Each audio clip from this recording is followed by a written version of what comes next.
Please subscribe and don't forget to press the bell icon to get notified whenever we upload a new video.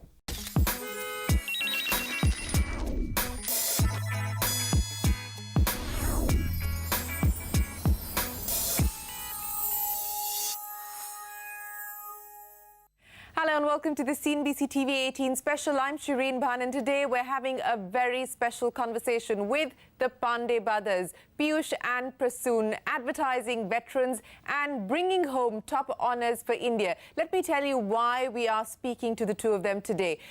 As you can see, they're in Cannes at this point and they will be awarded with the Lion of St. Mark Award, which is given out every year at the Cannes Lions International Festival. And this is really for a lifetime of services to creativity in communications. They're the first Asians to win this award.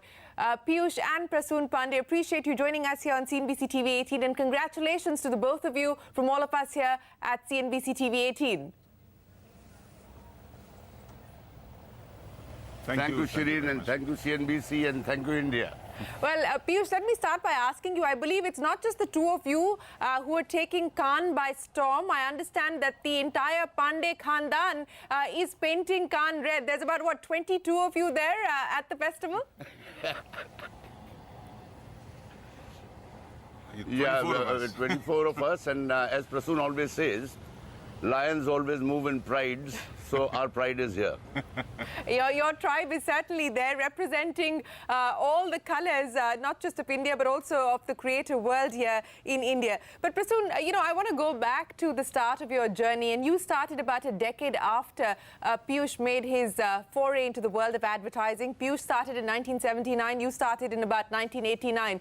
Was the foray into advertising on account of his journey in this business? I mean, what made this become a career choice for you? Yeah, I think, of course, Piyush being there opened me to the opportunities in advertising. I was operating in similar fields. I was doing theatre and, film and design and stuff like that. But I did not really know. So with all this stuff that I'm doing, what is it that I'm going to do? And I suddenly figured out that, listen, he's having a blast, out there. And I want to be part of that blast, Well, and he continues to have a blast. Piyush Pandey, that is the unmistakable fact about you, that you enjoy whatever it is that you do. You live your life with joie de vivre, with a passion that is unmistakable and undeniable. Where do you get that energy and that passion from? I think I get it from the people of India. I see so much of energy around me. I see energy in my family. I see energy with my colleagues. I think it's just one life, Shereen, and let's make the most of it. I want to talk about the campaigns that the two of you have worked on together. And, some of the big ones or the most notable ones are Fevicol, Cadbury, Asian Paints. Explain to me, Piyush, what it has been like to collaborate with Prasoon over the years. I'm sure there have been disagreements, there has been friction, but there's also that creative energy that the two of you clearly fuse together to ensure that you come up with something that is memorable. He's quite a difficult man to work with. When I come up with an idea, my client likes it and he doesn't like it, so I have to work on it again. And that makes it better. And at times, he would not give me time. He would tell me that I cannot shoot your film, I'm too busy. And that's the times that I used to pick up the phone and speak to my mom and tell her that this guy's misbehaving with me. On a serious note, it's so fantastic because there's a tremendous amount of mutual respect, and we know that it's not egos, it is only an effort to make things better for our clients, and a lot of our clients actually want us to work together. Prasoon, how many times did he have to call your mother?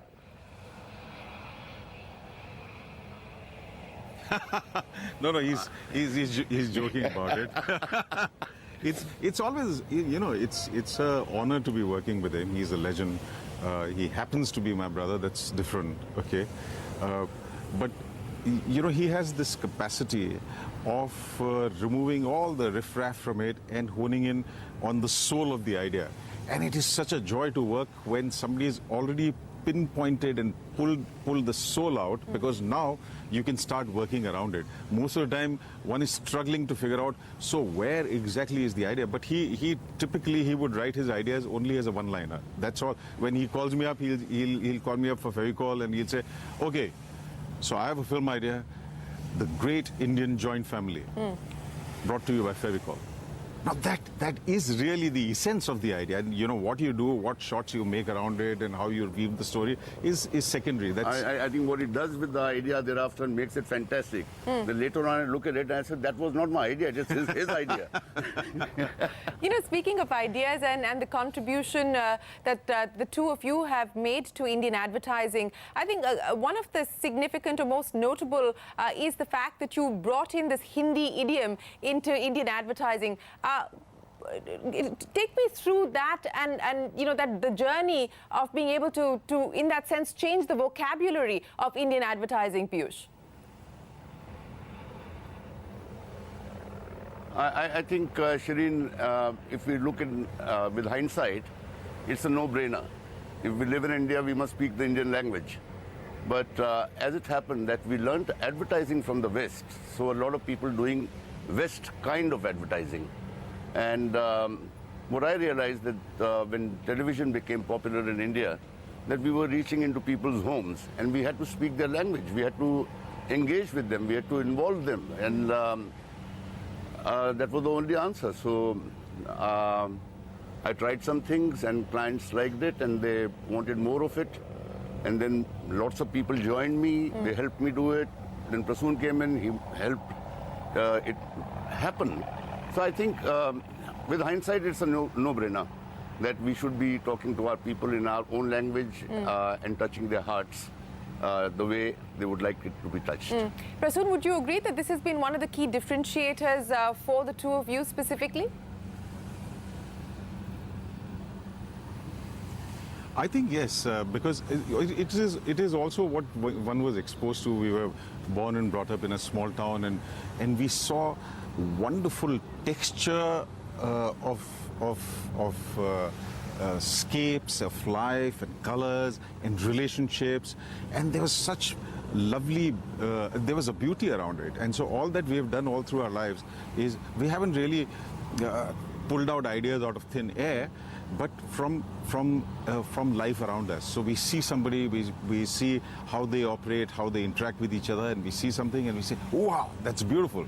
Let's put that, let's connect that with this thing. You know, you see something, you see how people carry cylinders in a hill station.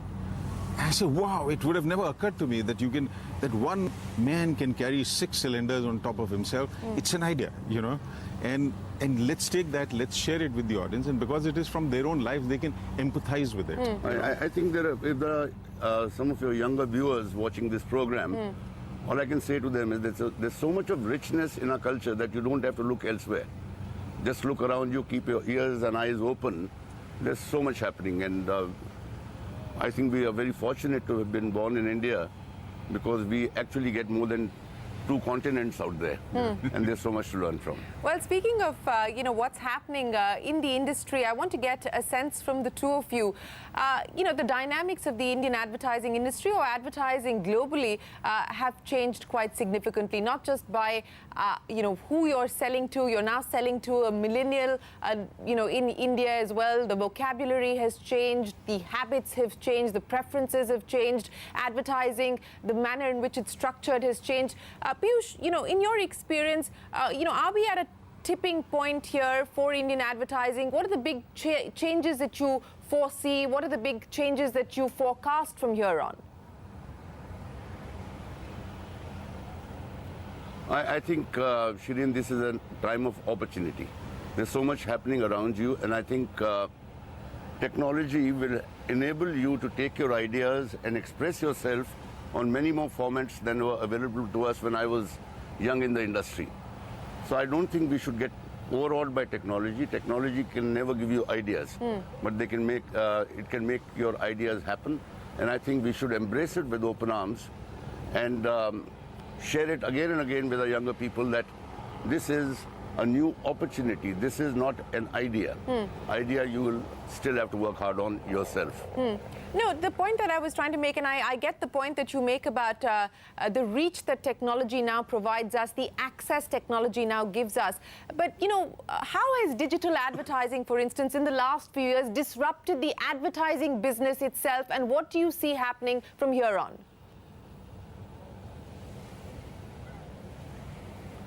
I think people will analyze and analyze and analyze.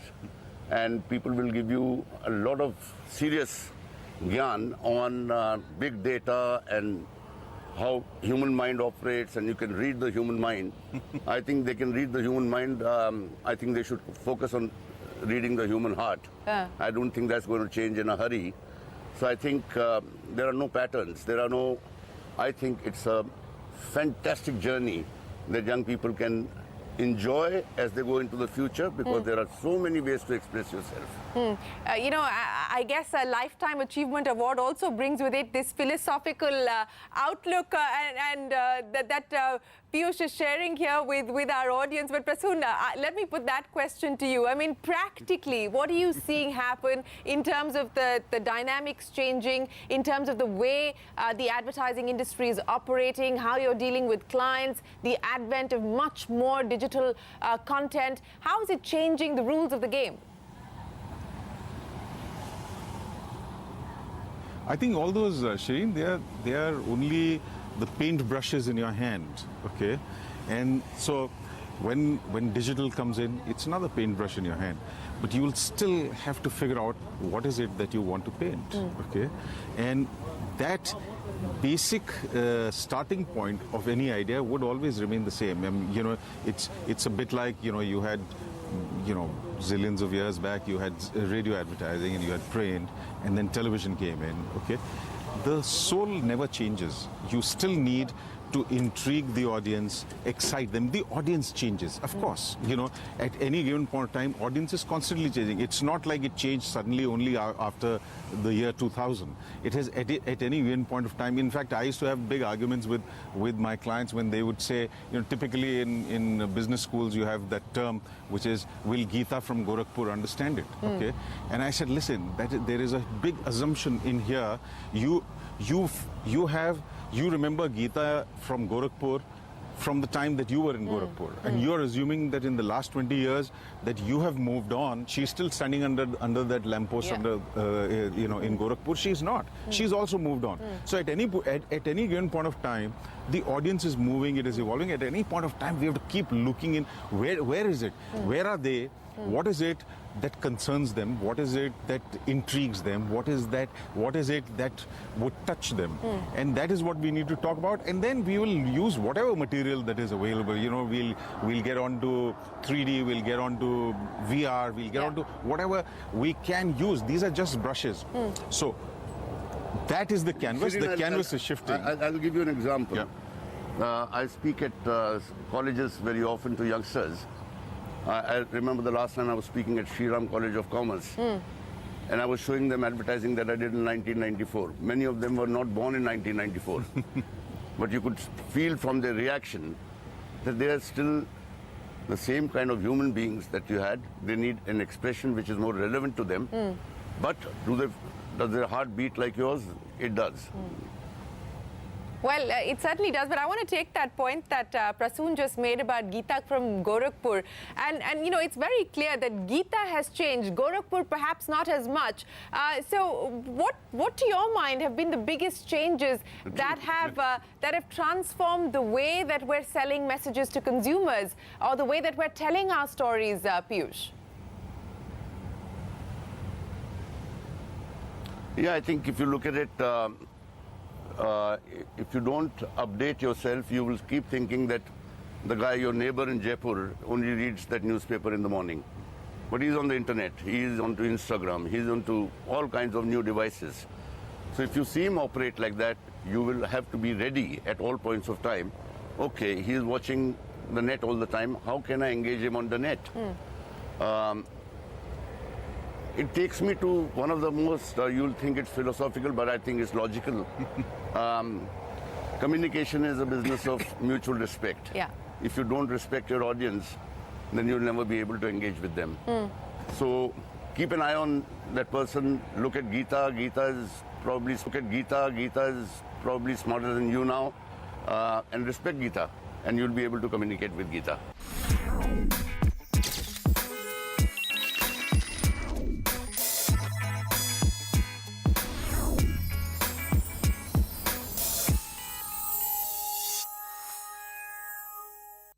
Prasoon, as you pointed out, there are so many stories waiting to be told, so many emotions that we can capture effectively, even as we sell those stories to consumers. Is there a particular favorite for you? I mean, something that gives you goosebumps even today? I mean, you've had a long, distinguished career, but anything that sticks out particularly? Sorry, I didn't get that question. Anything that you've worked on or seen which makes you equally excited or moved or whatever, even to date. Thank you for that. You know, we are like It takes time to understand. that I do. I think we are like kids. We are so excited. Every time I'm working on something, I'm so excited. I believe this is the ultimate. This is the piece. I'm also very scared because I think this may turn out to be the worst piece. So, so whenever I'm working on anything which is a human, in my entire body of work, you'll see I like doing only films which have got some human story. I typically don't like to do anything which is only a hard sell. So there's none of that work on my reel. I like human story. Any human story is always very, very endearing. You know, if it is a story about a father and a son or a little girl who lost something, and that's fantastic. And if we can slip some product into it which has a natural fit into it, that's fabulous. Okay, so yeah, you know, when I look at my work for, say, Times of India, the file, which is really, I was inspired by Mr. R.K. Lakshman, and I tried to make a film keeping in mind that if Mr. R.K. Lakshman was making a film, how would he, you know, what would be his satire on what is happening in the country? And I think that is very, very dear to me. Yeah, I'm really proud of it. Well, I can say, Shereen, that girl can dance on the cricket field today. She danced on the cricket field in 1994, and she will dance on the cricket field in 2025 also. True. Well, that is right, and that is one of the most memorable, pieces of advertising which sticks in our memories. But Piyush, you know, the same question to you in terms of what you had envisioned as an idea, as a concept, and then finally its execution. You know, where have the campaigns worked, and are there any memorable ones which didn't work as per your expectations? You know, I like to forget the ones that didn't work. So they're not memorable at all. But yes, we make mistakes. If you do not attempt something, you will never achieve something. In the process of chasing something, you will fail at times. And if you are smart enough, you'll learn from those. Sometimes I've taken research seriously, very, very few times in my life, and followed the client, and I realized that we were both on the wrong path. So I would say that don't over-analyze a human being. Is research overrated? Innocence. Is research overrated, Piyush Pandey? So, I think more than overrated. Research is being used as a crutch by people of saying, you know, I actually didn't make a mistake. That guy told me. I think you have to take responsibility for your ideas. Yes, you must use sounding boards, but if you think that you will speak to people and analyze the hell out of them and you'll get it right, sorry, it doesn't happen that way. People are not trained to answer research questions, so they will give you politically correct answers. What they desire, they don't want to express to you because they don't want to be the first ones to say, actually, within me, I feel like this. And I often ask, Shereen, clients who are throwing research at me, I ask them, okay, tell me, since you're saying now research is so profound and big data is so sharp and so penetrative and brain mapping is, so why don't you do one thing? Why don't you get 20 women and do brain mapping and let that decide, so who's going to be your wife? Piyush Pandey, what next? I mean, you've got all the awards that somebody could covet. You've had a distinguished tenure in the advertising business. What are you in love with today that you would like to take forward? See, Shereen, when I look back at life, I really had a wonderful time working in this industry. But what actually gave me the maximum satisfaction was after the campaign on polio with Mr. Bachchan, when India was declared polio-free in 2014. So I think the next thing I want to do is to make a difference to society wherever I can. But I will not stop having fun. I will still do my Fevicols and Asian Paints and Cadbury's. I think I've only begun. So I have to do a hell of a lot of stuff from here on. This is, I think, the Lion of St. Mark Award for me is just telling me, okay, the game is on. Now start working. Well, the game certainly is on. Final question, Prasoon, a dark secret that we don't know about Piyush?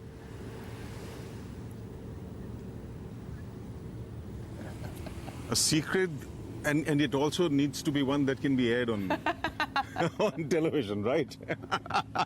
You mean he doesn't have any other kind? No, the ones that he knows, has, you can't tell on television, is it?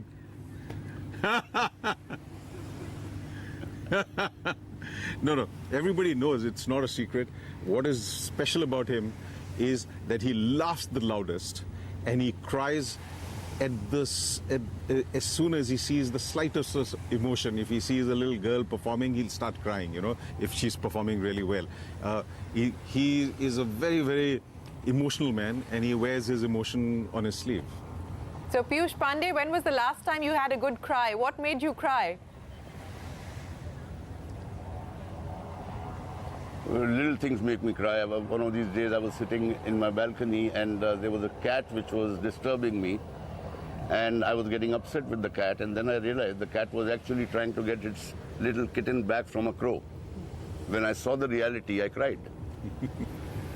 And a secret about Prasoon that we don't know? He never tells anyone this one, that I'm better looking than him. All right. Well, here's wishing the two of you the very best of luck. Enjoy the awards ceremony, and congratulations once again from all of us here at CNBC TV18. The Pandey brothers taking Cannes quite literally by storm. Thank you, Shereen. With that, it is time for us to wrap up this special edition of Storyboard. From all of us here, goodbye and many thanks for watching.